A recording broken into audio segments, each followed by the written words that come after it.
Nothing in exchange for the only thing that I could claim sole propriety of, the only thing that was purely my own.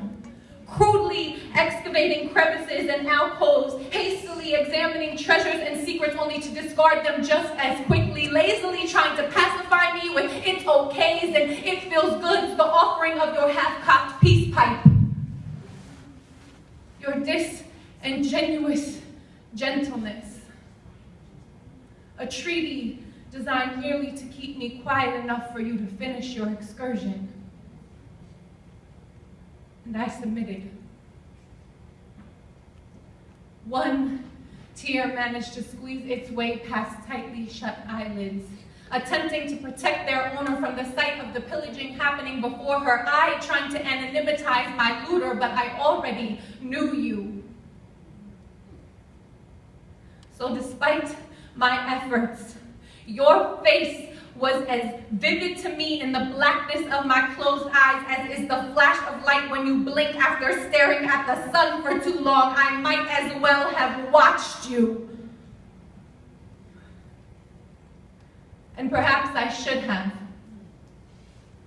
Perhaps I could have shifted your attention from your pleasure to my pain and made you understand the consequences of your conquest. But I kept them shut. There was no kicking and screaming, no begging for mercy or cries for help, only a sense of helplessness and humiliation, and my silent protest, which served no purpose except to assuage your own guilt. But soon, the stimulation of the situation could no longer sustain your focus, and when you grew weary of exploring this new territory, after savagely tearing through the sacred terrain, moving on as quickly as you moved in, you slapped my behind and walked out. The yellow metal door clanging behind you. The hollow sound reverberating in my ears, echoing the feeling deep in the pit of my stomach. Only then I cried. Because I could not help but feel that somewhere inside of me, I must have wanted this. That I would have done more to stop it, that I asked for it, that it didn't count, that your friend cannot also be your rapist.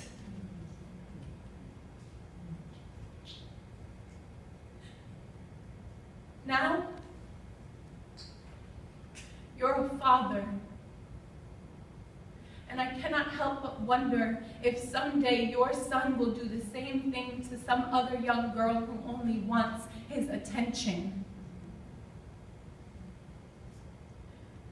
Maybe you are why I fear sex.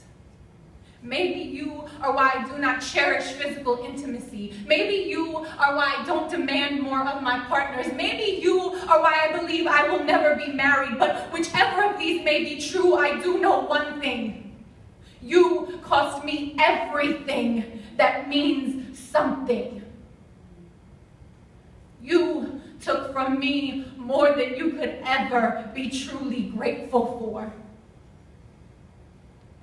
My self-respect, my trust, my self-esteem, my peace of mind, my right to choose, and most importantly, you took my freedom.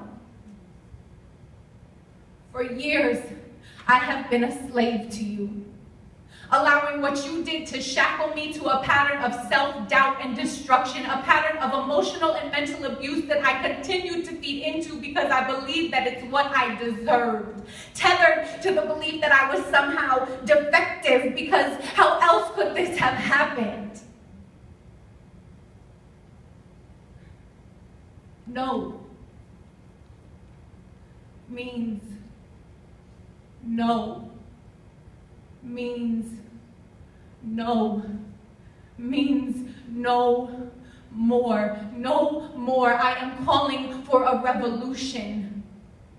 It came as a whisper like Tracy's, a quiet acknowledgement that I was indeed a victim to your imposition, and slowly grew to an incessant screaming inside of my soul to reclaim everything that I have allowed you to hold dominion over for too long. I do not want your reparations.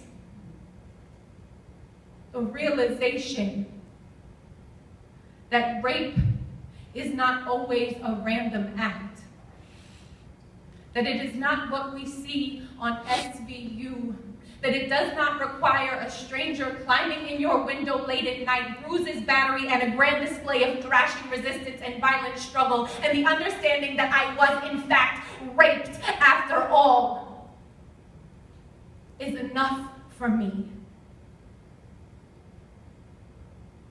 You see, not all rapists are ski mask terrorists. Some are just friends with ADD. I see I got your attention, and I'd like to give it back. In return, all I ask is that you raise your son